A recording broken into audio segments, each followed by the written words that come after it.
Hello అందరికీ. ఈరోజైతే బంటి నేను కలిసి ఒక ఫంక్షన్కి అయితే వచ్చేసాము. మా వదిన వాళ్ళ అమ్మాయి ఓనీ ఫంక్షన్ అనమాట. దీనికోసమని అక్క వాళ్ళందరూ కూడా రాజమండ్రి నుంచి అయితే వచ్చేసారు. అండ్ తినైతే మా వదిన వాళ్ళ అమ్మాయి. అండ్ డెకరేషన్ అయితే చాలా బాగుంది. అండ్ ఫుడ్ కూడా అదిరిపోయింది. ఇంకా తిను మా వదిన.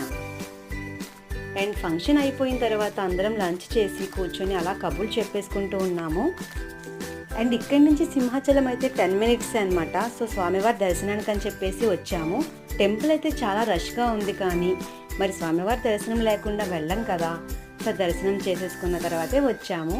అండ్ ఇంటికి వచ్చిన తర్వాత అయితే మన బంటి ఇక్కడ ఫిష్ అక్వేరియం దగ్గరే ఉండిపోయింది. తనకైతే తెగ నచ్చేసినట్టుంది.